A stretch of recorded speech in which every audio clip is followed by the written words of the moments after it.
Así inicia Noticia en Profundidad. Qué placer estar con ustedes. Soy Tatiana Pérez y les saludo desde nuestra sede central en Caracas, en Venezuela. A partir de este momento, en la próxima hora, les ofrecemos 3 temas que son noticia. Aquí están en titulares. El primero de ellos es Noticia Chile. La Comisión de Derechos Humanos anuncia la presentación de una querella en contra del presidente Piñera y en contra también del exministro de Interior Andrés Chadwick. El caso principal se trata en una acusación de tortura cometida por carabineros en Santiago, la capital. Sin embargo, los denunciantes aseguran que se trata de una violación masiva y grave de derechos humanos. Nos preguntamos, ¿está preparada la justicia chilena para asumir esta investigación? Profundizamos en ello. Segundo tema que es Noticia Bolivia. Las denuncias de fraude eran solo un pretexto. Lo que hay es un plan para ejecutar un golpe de Estado. Lo dijo así de claro el presidente de esta nación, Evo Morales, ante una multitud en La Paz. En el Noticia hacemos un repaso de estos hechos, particularmente los de esta jornada, y los analizamos. Y un tercer tema es noticia: Estados Unidos, esta nación deja de ser aliada del planeta, que de hecho necesita ayuda urgente. Cumple su plazo para el retiro oficial del Acuerdo de París y lo hace a 2 años de haberlo anunciado. ¿Qué implica para este acuerdo en el mundo, para Naciones Unidas, que la potencia más contaminante del globo haya dejado el Acuerdo de París? Vamos a analizarlo. En Noticia que así comienza. Bienvenidos, bienvenidas.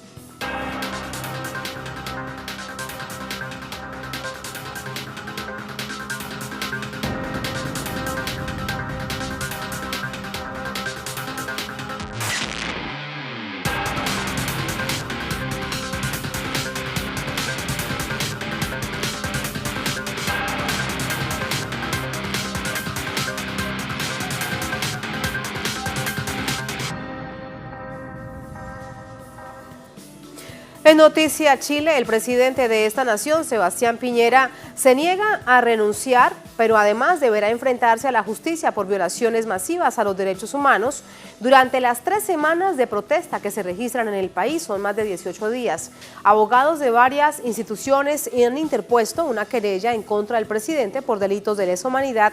Además, la Comisión Nacional para los Derechos Humanos anunció que hará lo propio. Tenemos esos detalles a continuación.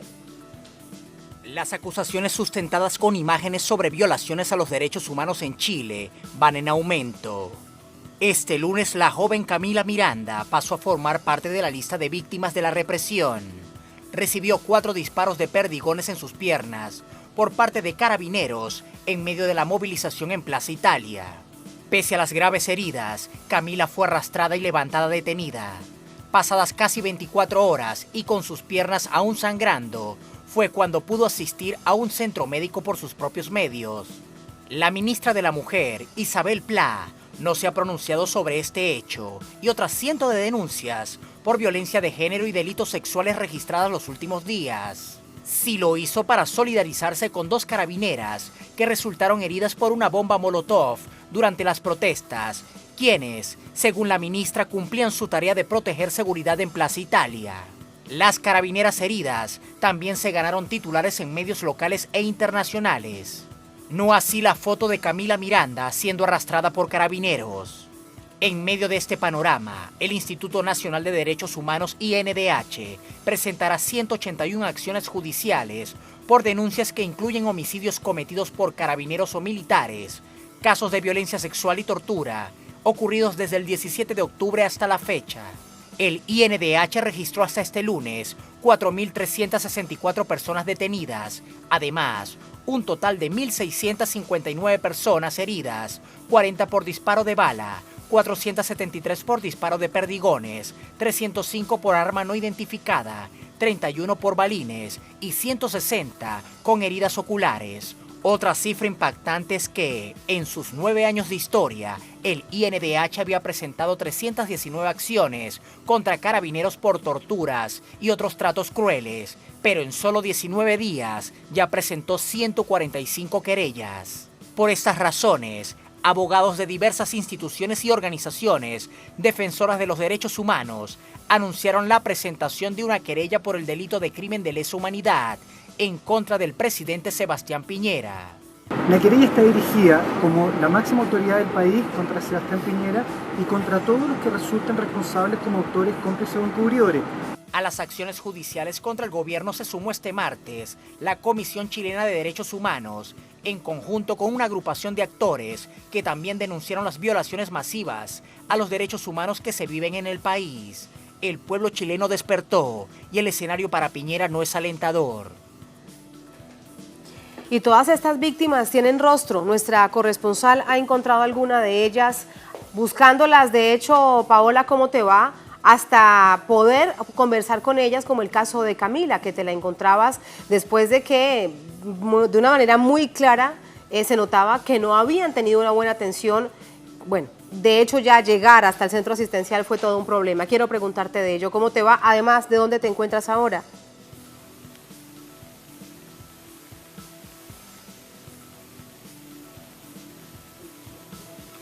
Paola. Dificultad con nuestra corresponsal, a ver por qué cámara estoy, me quedo por aquí. Les propongo lo siguiente, vamos a buscar el sonido de Camila, retornamos con Paola, mientras tanto vamos con nuestra invitada. María Rivera es abogada, coordinadora de la Defensoría Popular, miembro del Movimiento Internacional de Trabajadores, con nosotros desde Santiago. María, ¿cómo está? Buenas noches. Hola María, buenas noches. Hola, buenas noches. ¿Me escucha bien, María? ¿Cómo está? Sí, muy bien, escucho muy bien y estoy acá bien. Muchas gracias. María, quiero primero preguntarle sobre algo que ya nos planteábamos en titulares.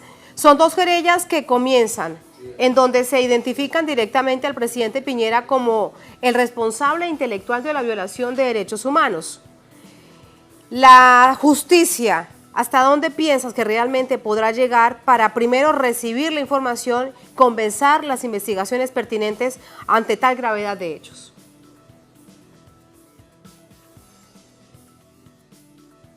En que la acreditación de tanto hecho es de conocimiento público, además, no solo con imágenes, sino con declaraciones, con testigos, incluso con las mismas palabras del presidente Sebastián Piñera, donde el día 19 de octubre, a menos de 24 horas que estallara, el pueblo chileno declaró la guerra al mismo pueblo y tomó determinaciones concretas como fueron decretar el estado de emergencia, decretar toque de queda, sacar al ejército a las calles y llamando a combatir a este enemigo, dijo él, del Estado chileno, refiriéndose así al pueblo de Chile que está aún en las calles.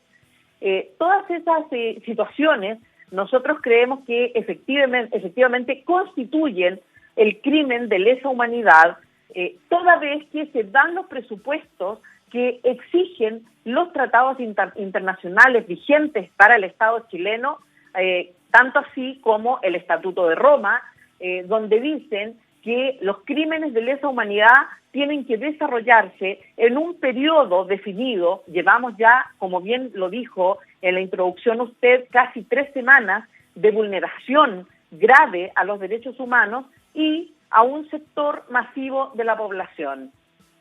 Las cifras que da el Instituto Nacional, si bien son reales, pero no son las absolutas, porque también hay que considerar que hay una cantidad de víctimas que no han denunciado formalmente ni han acudido a las instituciones de salud formales por miedo a ser apresados, por miedo a ser nuevamente torturados. Entonces, y esas informaciones las estamos recibiendo en general los organismos de derechos humanos que no somos el Instituto Nacional de Derechos Humanos. Entonces, nosotros creemos que la cifra de víctimas es bastante más abultada que lo que informa el Instituto Nacional de Derechos Humanos. Claro, ahí está la situación. Ahora, son dos querellas que se abren, una por un grupo de abogados y otra por la Comisión Chilena de Derechos Humanos en contra del presidente, y además suman como autores intelectuales al exministro del Interior, al señor Andrés Chadwick. Allí quiero de nuevo preguntarte, con mayor gravedad aún, porque me dices que hay prácticamente un subregistro. No es solamente lo que dice el INDH, sino que hay otras cifras que podrían superar las que presenta el Instituto Nacional de Derechos Humanos. ¿Está la justicia lista para atender este caso? Estamos hablando del presidente de la Nación. Bueno, nosotros ayer, al presentar nuestra querella, que fue, digamos, la primer querella, la presentamos 3 organismos de derechos humanos, el Comité de Defensa del Pueblo, Hermanos Vergara Toledo, la Cooperativa Jurídica y la Defensoría Popular, que es la que yo represento personalmente. Estos 3 organismos me nombraron vocera de esta agrupación de abogados, que llegamos a la 20ª de abogados. Hemos decidido presentar la querella y hemos decidido también, nosotros estamos en espera de la resolución de admisibilidad de la querella. Si esta querella no fuera admitida a tramitación por el juzgado de garantía, que nosotros creemos que la debiera admitir porque cumple todos los requisitos exigidos por la ley, pero en la eventualidad que no fuera admitida, nosotros recurriremos a la Corte de Apelaciones. Y si en la Corte de Apelaciones también ponen obstáculo y no la admiten o confirman la eventualidad de no ser admitida, nosotros llegaremos a la Suprema, pero nuestro objetivo además es recurrir a la Comisión Interamericana de Derechos Humanos, porque es a todas luces, nosotros estamos convencidos que es un crimen de lesa humanidad cuando se ha dado la orden por televisión de atacar a un enemigo que es muy peligroso, dice Sebastián Piñera el día 19, y junto con eso determina esta nueva normativa o este decreto de toque de queda, de sacar al ejército a la calle, pero además, digamos, determina comprar una cantidad de municiones impresionante para atacar a los habitantes de Chile que se encontraban en diversos lugares públicos ejerciendo el legítimo derecho a la protesta. Y en ese sentido, nosotros creemos que es absolutamente viable esta querella. Llegará el momento en que la ley nos dirá que hay que presentar un requerimiento de desafuero de Sebastián Piñera para que pueda, para que tenga que presentarse a la justicia, y nosotros estamos preparados para también realizar ese tipo de gestión. Abogada Rivera, ¿y la causa principal de esta querella en qué se basa? Una de ellas, que lo decíamos de hecho también en titulares, es por caso de tortura en una comisaría en Santiago. Esa sería la base de la querella que presenta la Comisión Chilena de Derechos Humanos. La que presentan ustedes como abogados, ¿cuál es la base que tienen? ¿Cuál es el principio para avanzar en la demanda en contra del presidente Piñera? Bueno, nosotros nos basamos nombramos una serie de casos emblemáticos a nivel nacional, ¿ya? Porque no ha sido solamente un caso de tortura en una comisaría, ha habido tortura en varias comisarías, se han cometido delitos sexuales, sindicados, policías de una comisaría particular de Pedro Aguirre Cerda, donde hubo violaciones y abusos sexuales a detenidos. Hubo homicidios, digamos, en el marco de la protesta social o en el marco del estallido, y hay una infinidad de antecedentes, digamos, que dan como resultado la violación sistemática, porque los fundamentos, los requisitos que exige el delito de lesa humanidad es, como le decía anteriormente, que sea un grupo de personas, un grupo masivo. Nosotros estamos hablando de solamente los oficiales, ¿no es cierto?, casi 5.000 detenidos, una cantidad, digamos, van alrededor de 200 personas ya que han perdido ojos, han sido lesionados en otras partes del cuerpo, ¿no es cierto? Tenemos el caso de un estudiante universitario que fue atacado y con un disparo a quemarropa a un metro por un funcionario del ejército, que él ha sufrido o ha sido ya sometido a varias operaciones y está todavía grave en una clínica. Entonces tenemos infinidad de antecedentes que podemos, digamos, acreditar, y nosotros nos basamos evidentemente en el tipo de delito, en la cantidad de delito y en el espacio, en el tiempo que ha durado esa vulneración de derechos. Sin ir más lejos, hoy los estudiantes secundarios, en su legítimo derecho a la protesta, salieron de los colegios a nivel nacional, de Arica a Magallanes, en sus horarios de clase para caminar hacia las plazas públicas a expresar su protesta, y uno de los colegios emblemáticos del centro de Santiago, el Liceo 7 de Niñas, fue absolutamente atacado a mansalva por las fuerzas especiales de Carabineros, y hay 2 niñas de 14, 15 años que tienen 30 o 40 perdigones en sus cuerpos. Ahí está, parte del sustento entonces. Abogada Rivera, quédese con nosotros. Tenemos de nuevo el contacto con nuestra corresponsal también en Santiago, Paola Dragni. Paola, ahora te veo de nuevo. Vamos a ver si te escucho. ¿En dónde te encuentras? ¿Qué pasa allí? Tatiana, ¿cómo estás? Un saludo para ti, para la audiencia y también para la abogada María Rivero. Estamos en Ñuñoa. Este es un esfuerzo colaborativo de distintos medios de comunicación donde Telesur también está participando, y a mis espaldas está el juez Gonzalo Neira y el abogado constitucionalista Jaime Baza.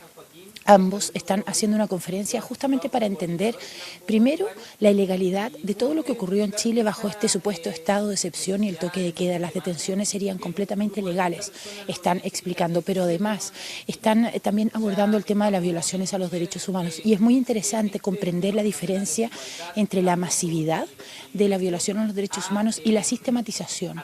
Y aquí el juez Gonzalo Neira nos explicaba que, por ejemplo, cuando se conocen estos documentos filtrados de Carabineros, donde hay seguimientos a dirigentes socioambientales, estudiantiles, y hay detenciones selectivas en sus casas, esto da cuenta de que no solo ocurre en este momento, sino que es una práctica sistemática en la que se están violando los derechos humanos de estos dirigentes, por ejemplo. Comentábamos antes del corte justamente cómo hemos estado poniéndole el rostro a estas víctimas, y el caso de Camila Miranda fue impactante porque nosotros la recogimos, nos encontramos con ella hoy día en la mañana cuando por fin su familia y sus amigos logran ubicarla, y ella aún estaba en ropa interior, en bata de hospital, porque fue llevada a 2 centros asistenciales después de ser detenida ayer y brutalmente yo me atrevo a decir torturada, porque estar prácticamente desnuda en un calabozo con todas las piernas sangrando y más de 5 perdigones impactados en su cuerpo sin que su familia pudiera saber dónde estaba es realmente un acto que estremece, y sobre todo escucharla. Nosotros estuvimos con ella a eso de las 11 de la mañana cuando aparece y todavía sus piernas estaban sangrando, ni siquiera le habían hecho una simple curación. Carabineros da cuenta y dice que ella fue detenida en el contexto de la marcha porque habría hecho desórdenes. Sin embargo, hay imágenes, habían gráficos justamente en ese momento que dan cuenta de que Camila incluso estaba con una máscara antigas. Carabineros, al detenerla, le saca la máscara y le echa gas pimienta en su rostro y en su espalda. Vamos a escuchar el testimonio que nos enviabas más temprano de Camila, Paola. Eran 3, había un teniente. Yo estaba con los fotógrafos cubriéndome porque me había botado el guanaco. Y rociaron con gas pimienta, no sé si es pimienta, me dijeron que era MK9 porque es un gas que es como naranjo, y yo andaba con una máscara de gas, entonces no me hizo nada y me quedé ahí, y me doy la vuelta y como a 8 metros me dispararon con los perdigones y quedé inmovilizada al tiro. Me ahorcaron por atrás y me sacaron la máscara y me rociaron el gas en la cara, en la espalda, y me rajaron la ropa. Está viva de milagro, Paola. Camila, por fortuna, cuenta ahora ella misma esta historia. Sobre las personas que han fallecido, lamentablemente quiero preguntarte, ¿comienzan a conocerse los rostros, sus historias? Es algo que ha estado muy silenciado tanto por autoridades como por medios de comunicación chilenos. Así es, Tatiana, por eso los esfuerzos que se están haciendo entre los medios más alternativos, aquí está El Ciudadano, Revista de Frente, en fin, tratando de que la audiencia a través de distintos canales pueda escuchar directamente las versiones de un juez y las versiones de un abogado constitucionalista y que explique en detalle cuáles son los derechos que están siendo vulnerados. Rostros de personas que han muerto, que tampoco se han podido conocer mucho, pero también hay una cifra negra, Tatiana, de gente que permanece hospitalizada. Si Camila hubiera recibido azotes u otro tipo de torturas que la hubieran dejado inconsciente, ella estaría hoy día hospitalizada en calidad de NN y sus familias no hubieran sabido qué pasó con ella. En cierta manera podemos decir que tuvo suerte. Hace varios días conocimos el caso también de un chico peruano que fue encontrado por su familia después de 5 días desaparecido de una protesta, por cierto, y estaba como en un hospital. ¿Cuántas personas estarán en esa condición? Es lo que no se sabe y es justamente lo que las organizaciones de derechos humanos están demandando luego de que el director Sergio Mico, el director del Instituto Nacional de Derechos Humanos, haya hecho estas desafortunadas declaraciones diciendo que no hay violación sistemática. Hemos escuchado la voz del juez y del abogado Baza que sí las hay, que todo configura para ello. Muchísimas gracias, Paola. Gracias por entregarnos esos detalles. Estamos pendientes de lo que allí sucede en el servicio informativo de Telesur. Vamos a volver con la abogada María Rivera. Abogada, ¿hay información que ustedes también hayan recabado sobre esto que nos decía que resulta tan grave que nos planteaba Paola? Las personas que están heridas, NN, es decir, no hay identidad de ellas porque por distintas razones no tienen sus documentos. Abogada, ¿me escucha? A ver si me quedo vía telefónica con usted. La escucho. Sí, qué bueno. Ahí está la pregunta. ¿Tienen ustedes cifras con respecto a ello? No hay cifra porque todos los días aparecen familias nuevas buscando a parientes. Eso es un hecho. Hasta el día de hoy estamos y tenemos un problema, digamos, porque nosotros decimos que efectivamente son crímenes de lesa humanidad porque a partir del discurso de Sebastián Piñera y le da la orden, ¿no es cierto?, con su ex ministro del Interior. ¿Me escucha? Sí, señora, la escucho. Hola. Ya. Con el ex ministro del Interior, Chadwick, ¿no es cierto?, quien era el director, el mayor jefe de los Carabineros de Chile, dan la orden no solamente de enfrentar a los manifestantes en la calle, sino que ellos tienen la orden, se ponen de acuerdo para perseguir además. Entonces, allanaron casas, ingresaron a domicilio y la sistematización se refiere a eso, a que había una organización y hay una organización para perseguir a las personas, ¿no es cierto? Entonces, y en ese sentido, efectivamente, hay víctimas en hospitales y hay víctimas, hay una cifra aún, digamos, oscura o en el limbo, que no podemos todavía decir cuánta es la gente que está herida. Hay muchas dudas, por ejemplo, hay personas que han aparecido suicidadas en las comisarías, entonces tenemos que todavía investigar y nosotros pedimos que se investigue a fondo eso. Sí, entonces le entiendo, hay una sistematicidad por parte de las autoridades, no es un exceso esporádico de la fuerza, es una postura que tienen ustedes como abogados. Y lo segundo, el papel que incluiría en toda esta situación la gran cantidad de jovencitos, adolescentes, no han cumplido la mayoría de edad, que se encuentran o detenidos, o que han fallecido, o que están heridos, o que muy probablemente son NN, como nos decía Paola, porque no se conocen sus identidades. Efectivamente, más allá de la cifra oficial que entrega el Ministerio de la Niñez, ¿no?, que hay cerca de 60 niños, considerados niños, digamos, que han sido vulnerados en sus derechos más básicos. Entonces, es una cifra impresionante y es una conducta sistemática desde el Estado, no es una casualidad. Nosotros veníamos denunciando, nosotros como Defensoría Popular veníamos denunciando ya hace meses, de hecho hace un par de meses, 2 meses, una entrevista en el periódico El Ciudadano, donde nosotros dijimos que las formas, las conductas para la represión en Chile no habían cambiado desde la dictadura de Pinochet y que los servicios de inteligencia y los servicios policiales seguían actuando tal cual como en la dictadura. Eso hoy queda más acreditado que nunca. Es la evidencia de lo que hemos visto, porque además en estas circunstancias actuales, medios de comunicación, cámaras, redes sociales lo muestran prácticamente en vivo y en directo, es lo que hemos visto. Abogada, gracias por esta reflexión, es un placer y buenas noches.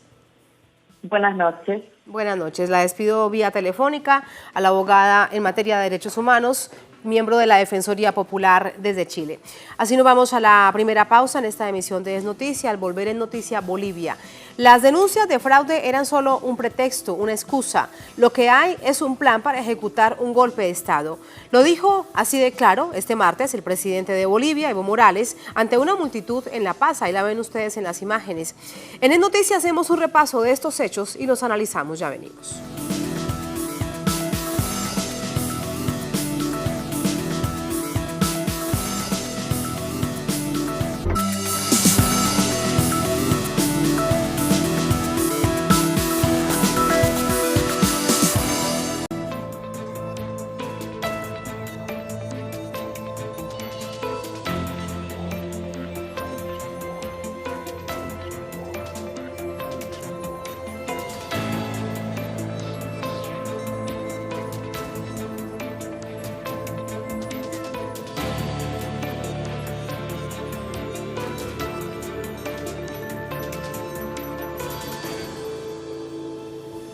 En Noticia Bolivia, fraude, segunda vuelta y Organización de Estados Americanos. Esa fue la primera estrategia de la oposición para no reconocer resultados de las elecciones presidenciales del pasado 20 de octubre.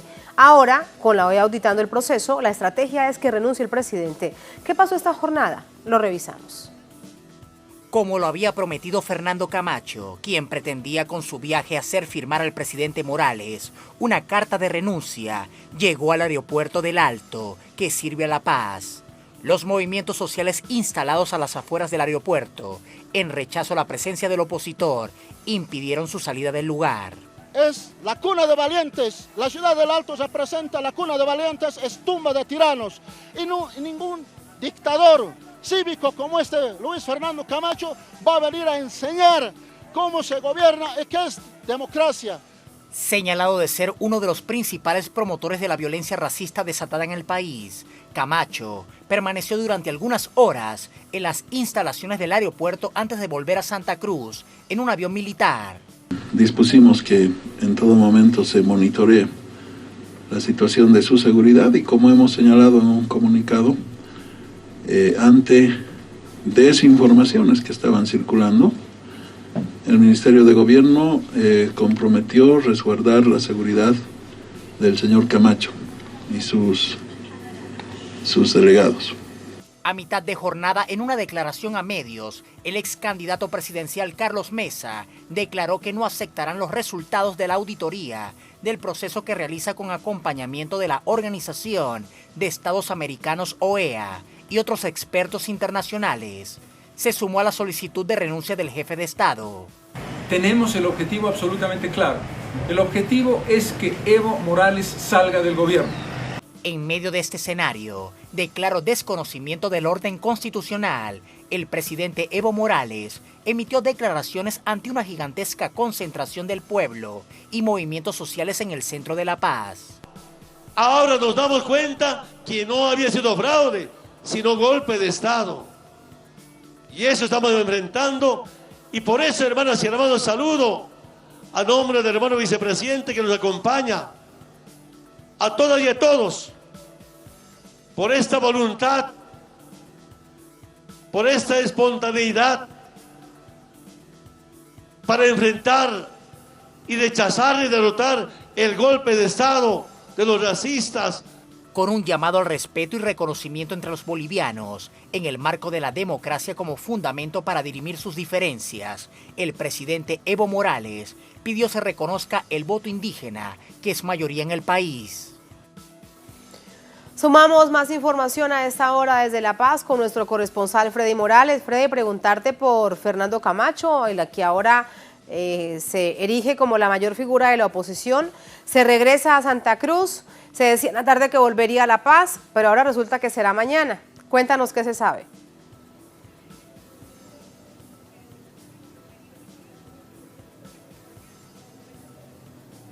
Hola Tatiana, buenas noches. Efectivamente, desde Santa Cruz, Fernando Camacho ha anunciado y además ha mostrado por las redes sociales el ticket de su pasaje en una línea aérea privada que llega mañana, poco después del mediodía, a la ciudad de La Paz. Camacho no se ha presentado esta noche a las tradicionales ya reuniones a los pies del Cristo Redentor en la ciudad de Santa Cruz. Esto lo venía haciendo todos los días, pero hoy faltó a esa cita y no hubo ninguna explicación. Camacho ha dicho en Santa Cruz que el ministro de Gobierno, Carlos Romero, tiene motivos para preocuparse por la seguridad del presidente Evo Morales. Y ha dicho también que con una Biblia él intentará ingresar a Palacio de Gobierno para que Dios nuevamente vuelva a estar presente en la Casa de Administración del Gobierno. Debemos destacar, Tatiana, el hecho de que este personaje, el dirigente cívico Fernando Camacho del Comité Pro Santa Cruz, usa mucho los símbolos religiosos y también ha venido usando a través de la gente que le sigue el racismo como otra expresión política. Ayer, por ejemplo, se presentó en Santa Cruz con una imagen de una virgen. En noches anteriores se sacaba la gorra y se hincaba y hacía hincar a todos los que estaban presentes y rezaba. Este tipo de actitudes se repiten también en muchos sitios de bloqueo en Santa Cruz, según hemos podido conocer a través de colegas periodistas, de que de tanto en tanto en los sitios de bloqueo también se procede a rezar. Y por las redes sociales circulan mensajes de distintas sectas e instituciones religiosas señalando que es un mandato de Dios el que echar del gobierno al presidente Evo Morales. Esa es la situación sobre Camacho. También debo informar que hasta hace unos minutos la policía ha dispersado a manifestantes médicos que se encuentran en huelga desde hace más de 60 días sin atención en los hospitales estatales, en los hospitales públicos del país y también estudiantes universitarios de la Universidad Mayor de San Andrés de La Paz. Estos enfrentamientos se empezaron entre campesinos que llegaron del norte de Potosí y de Oruro también, campesinos quechuas, para defender al presidente Evo Morales y expresarle su respaldo. Inicialmente los campesinos respondieron con piedras a los ataques de los universitarios y los médicos movilizados.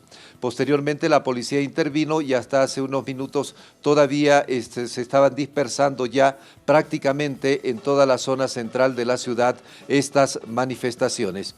Es la situación hasta el momento. El candidato Carlos Mesa, esto es bueno reiterarlo porque de otro modo no se entiende el tema de la crisis política de este país, no admite hasta ahora el trabajo que realiza la Organización de Estados Americanos y otros expertos que ya cumplen 5 días de trabajo de revisión en una auditoría de lo que fue la votación del 20 de octubre. El socio político, un recalcitrante opositor al presidente Evo Morales, Jorge Quiroga, ha conminado prácticamente a su socio Carlos Mesa para que presente las pruebas que dice tener de un fraude monumental, como suele decir Carlos Mesa.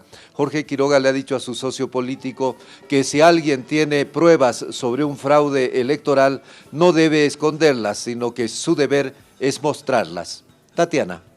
Ahí están todos estos asuntos para analizar, para ponerlos sobre la mesa y discutirlos. Gracias, Freddy. Muy buenas noches. El análisis es con Antonio Jadú, analista político internacional, con nosotros también desde Bolivia, nos acompaña desde Santa Cruz. Antonio, ¿cómo estás? Buenas noches. Hola, Tatiana, muy buenas noches. Un gusto saludarte y saludar a América Latina y al mundo a través de tu programa. Muchas gracias. Antonio, si revisamos los hechos como lo planteábamos al inicio de este bloque sobre Bolivia, primero fue el fraude, luego que una segunda vuelta, después que la Organización de Estados Americanos y la auditoría, etcétera, etcétera. Todo esto entonces, con las declaraciones de hoy de Carlos Mesa, queda claro que lo que hay es una intención distinta, se amplía el panorama o se evidencia el panorama con las declaraciones de Mesa de hoy. Mira, Tatiana, antes de empezar, creo que es bueno puntualizar cómo se han ido dando los hechos. El 20 de octubre, después de las elecciones, con un paro en el PRE, en el cómputo de los votos, empiezan ahí a circular rumores de un fraude electoral. A esto se empieza a conformar la CONALDE, que es la agrupación de cívicos y políticos en defensa de la democracia. No, entonces ahí surge el liderazgo del señor Camacho y bueno, se van articulando varios comités cívicos del país, que son, en realidad, son 6 solamente de los 9 departamentos. En esta transición, en este lapso de tiempo, se va fragmentando el acuerdo pactado entre el comité cívico y partidos políticos, ¿no? Y da lugar lo que en este momento ya lo han indicado claramente, que primero era un fraude, después era la anulación y ahora están queriendo forzar la renuncia del presidente Morales. Sí, con todo esto entonces lo que hay es la claridad que parte de la denuncia del presidente, pero ¿lo ves así? ¿Es esta la claridad? ¿Lo que hay en tu país, en Bolivia, es un intento de golpe de Estado? Con estos pasos que se han visto, ¿eran excusas entonces, no importase el resultado? Así lo hacen parecer. Yo creo que más que excusas ha sido no ponerse de acuerdo en la oposición para tomar una línea directa de qué es lo que se quiere hacer. El día de hoy una facción del Comité Cívico ha renunciado o se ha apartado del Comité Cívico de Chuquisaca, se ha apartado de la CONALDE diciendo que hay posiciones distintas y hay situaciones en que no están de acuerdo tanto políticos como cívicos. Ahora pienso yo que el llegar a tratar de forzar una renuncia del presidente es, como así lo llama el presidente, es un golpe de Estado que se estaría gestando. Pero un golpe de Estado se puede gestar cuando se tiene una mayoría en el país. En este momento no se ve una mayoría que pida la renuncia del presidente Morales. El presidente Morales, por su parte, tiene el grueso de su votación o de su gente en la parte del occidente. Y hoy precisamente lo ha manifestado en la Plaza Murillo con toda la gente que hemos visto en imágenes que el presidente ha dado. Y aquí quiero preguntarte algo más para agregarlo, Antonio. La medición de fuerza se vio también en un hecho simbólico, si se quiere, en lo sucedido hoy en el aeropuerto en el Alto. Llega el señor Camacho, no puede salir porque hay una multitud que realmente lo impide y se regresa a Santa Cruz. ¿Cómo interpretar esa medición de fuerza popular? Precisamente, eso es lo que estaba comentando, que las dos fuerzas, la medición de fuerzas se está dando en Occidente y en Oriente. En el lado del Oriente, el señor Camacho tiene su grueso en la ciudad de Santa Cruz prácticamente, y en el lado del Occidente, el presidente Morales tiene a toda la población, tiene a los indígenas, sectores sociales, y principalmente pienso yo que el grueso de su fuerza está en el Alto. No olvidemos que el Alto ha derrocado ya a presidentes y ha sido el que ha llevado la vanguardia de la revolución o de la liberación del neoliberalismo en Bolivia. Entonces son estas las personas las que se autoconvocan, a mi parecer, para medir fuerza con la autoconvocación del señor Camacho. Aquí hay algo que me queda también por preguntarte, ¿cómo interpretar lo que ya de hecho nos estaba recordando hace minutos nuestro corresponsal en La Paz, Freddy Morales? Que Jorge Quiroga le diga a Carlos Mesa, que es el excandidato a la presidencia, que presente las pruebas si las tiene. Es lógico que eso es lo que se debe hacer. Lo que llama la atención es quién se lo dice, quién se lo pide. Exactamente. Carlos Mesa es un señor bastante bipolar. Ha ido fragmentando él la oposición en Bolivia desde un principio. Y no se lo reclaman solamente desde ahora, se lo reclama desde el momento que se inició las campañas electorales para hacer un solo frente. El que decide no alinearse y hacer un solo frente es precisamente Carlos Mesa, teniendo la intención de ganar. Ahora están fragmentados, el voto ha sido dividido entre todas las fuerzas de oposición, y en este momento esta mañana en la conferencia de prensa, tal cual lo ha manifestado Carlos Mesa, dice: nosotros no vamos a entrar a la OEA porque se nos ha convocado y estamos en desventaja. Pero, sin embargo, vamos a dar a la población civil las 2,000 pruebas que nosotros tenemos para que pueda evaluar la OEA. O sea, es algo que a nosotros no nos cuadra, no podemos entender. Ha pasado ya desde el 20 de octubre, se han pasado 15 días en que se va diciendo hay fraude, y sin embargo el directo responsable para denunciar esto no lo hace, escudado en que está en desventaja de la convocatoria de la OEA. Simplemente, si hay un fraude, debe denunciarlo y no solamente retenerlo. Y esta no es una posición personal, como usted lo dice. Parte de la oposición, como es Tuto Quiroga, como lo han dicho el socio, él también se lo está pidiendo que muestre el fraude monumental que tiene. Entonces no logramos entender. Estamos a 7 días más de que pueda culminar, porque el plazo de la OEA son 12 días para que pueda culminar la auditoría a los votos, ¿no? Exactamente, y ellos serán los que deberán decir, después de toda la auditoría internacional, todos estos ojos del mundo puestos en el proceso de escrutinio, qué fue lo que pasó, si es que hubo fraude, dónde estuvo, pero aún nada de las pruebas de Carlos Mesa. Gracias, Antonio, por ese análisis. Muy buenas noches. Buenas noches, Tatiana. Muy buenas noches, gracias. Así nos vamos a la segunda última pausa en esta emisión de Noticia, al volver en Noticia Estados Unidos. Esa nación deja de ser aliada del planeta que de hecho necesita ayuda de urgencia. Cumple su plazo para el retiro oficial del Acuerdo de París y lo hace a 2 años de haberlo anunciado.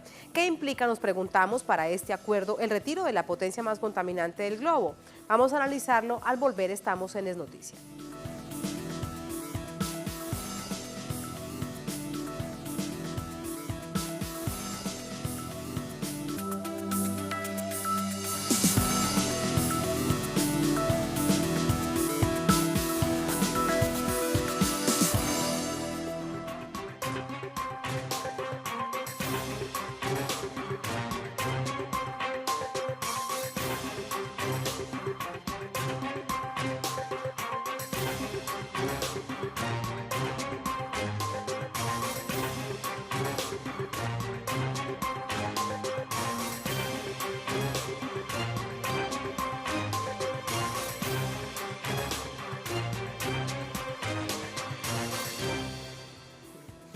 En Noticia Estados Unidos, este lunes el presidente Donald Trump oficializó el retiro del Acuerdo de París para combatir el cambio climático, un pacto establecido en el año 2015 con el objetivo de frenar el calentamiento global, y este martes las reacciones han sido en cadena. El Acuerdo de París entró en vigor el 4 de noviembre de 2016 con la finalidad de mantener las temperaturas mundiales por debajo del nivel de los 2 grados centígrados. Asimismo, busca reducir la cantidad de gases de efecto invernadero emitidos por la actividad humana a niveles que puedan absorber naturalmente los árboles, el suelo y los océanos. 195 naciones lo firmaron, entre ellas Estados Unidos. Un año antes, y como candidato presidencial republicano, Donald Trump anunciaba su intención de retirarse del pacto, y así lo hizo. El 1 de junio de 2017 informó que su país dejaba el mecanismo por considerarlo negativo para la economía nacional, pero de acuerdo con las reglas del acuerdo debían pasar 2 años. El tiempo se cumplió y Estados Unidos le da un portazo definitivo a la estrategia mundial para contener el deterioro del globo, aun cuando este país es responsable de aproximadamente un 15% de las emisiones de carbono mundiales. A través del Twitter, el secretario de Estado Mike Pompeo justificó la decisión señalando que su país es líder mundial en reducción de todas las emisiones y que su modelo es realista y pragmático. Según la ONU, las 2 naciones que más contaminan en el mundo son Estados Unidos y China. El gigante asiático, a diferencia de la nación del norte, se mantiene en el Acuerdo de París y a nivel interno trabaja en un plan de acción para reducir la contaminación, con medidas que incluyen el control del consumo de carbón en las áreas claves del país. Vamos a comenzar ese análisis preguntándole primero al experto sobre el argumento, la justificación del gobierno de Estados Unidos. Nos acompaña Patricio Rodrigo. Él es director ejecutivo Chile Ambiente, ingeniero agrónomo de la Universidad de Chile, con nosotros desde Santiago. Patricio, ¿cómo estás? Buenas noches. Muy buenas noches, Tatiana. Un gusto conversar con ustedes. Muchísimas gracias, Patricio. Dice en ese tuit el secretario de Estado de Estados Unidos, Mike Pompeo, que la decisión que ha tomado el gobierno de Estados Unidos es realista y pragmática y que están haciendo mucho por el clima dentro de los Estados Unidos. Quiero conocer tu visión acerca de ello. Bueno, es la opinión, yo diría, de un ignorante que sigue el juego de su presidente, otro ignorante que ha negado desde un inicio los principios y demostraciones científicas que han hecho más de 14.000 científicos en todo el mundo sobre la evidencia de la acción humana sobre el clima, sobre el calentamiento global y sus consecuencias sobre el cambio climático. O sea, sus afirmaciones están basadas en la ignorancia y en proteger un negocio que ellos quieren seguir usufructuando de una forma irresponsable, sin pensar en el mal que le van a generar tanto a su propio país y a las generaciones futuras de su país, que van a pagar tremendos costos por los problemas del cambio climático, como al resto del mundo. Yo diría algo intolerable y que el mundo debiera tomar sanciones económicas y ponerle impuestos al carbono a todos los productos norteamericanos, y es más, debiera cuestionar que sea el dólar la medida como se mide la economía del mundo. Debiera buscar otra moneda distinta al dólar. Basta ya de una hegemonía irresponsable en el mundo.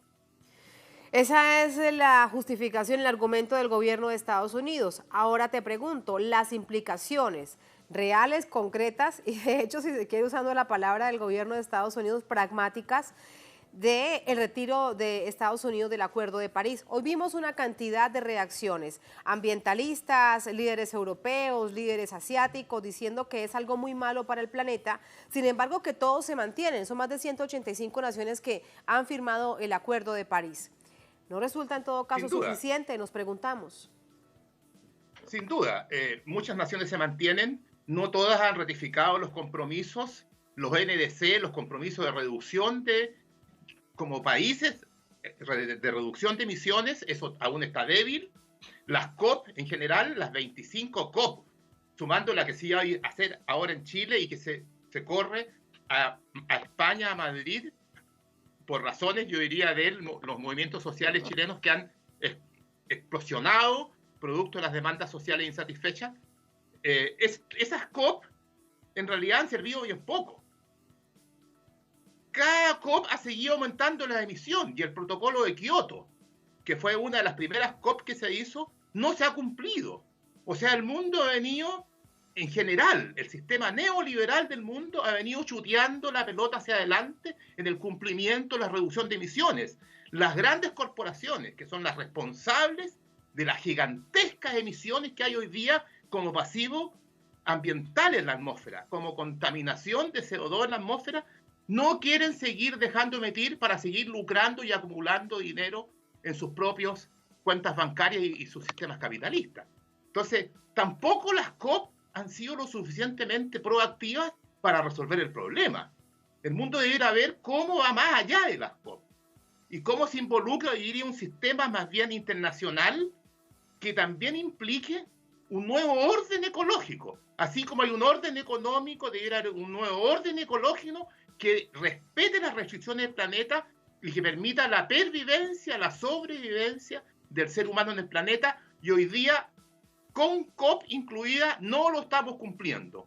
Si la proyección de emisiones continúa, incluso con los compromisos que los propios países han hecho en reducir emisiones, estamos llegando cerca a los 3 grados de aumento de la temperatura, lo que es un colapso planetario. O sea, el mundo tiene que hacer un giro sustantivo si quiere resolver el problema, y en eso Estados Unidos es parte del problema y debería ser también parte de la solución. Y si sus autoridades políticas no lo asumen, el pueblo norteamericano debe organizarse y elegir nuevos liderazgos políticos que sí asuman compromisos proactivos frente al cambio climático. ¿Qué tanto se necesitaba, Patricio, del dinero que entregaba Estados Unidos a las distintas instancias de Naciones Unidas en materia de cambio climático, como por ejemplo el acuerdo de Kioto, si se quiere, por lo menos en las partes en donde sí estaban incluidos, porque conocemos bien que siempre es un gran aportante en el marco del sistema de Naciones Unidas. ¿Qué tanto se perderá o qué tanta consecuencia generará?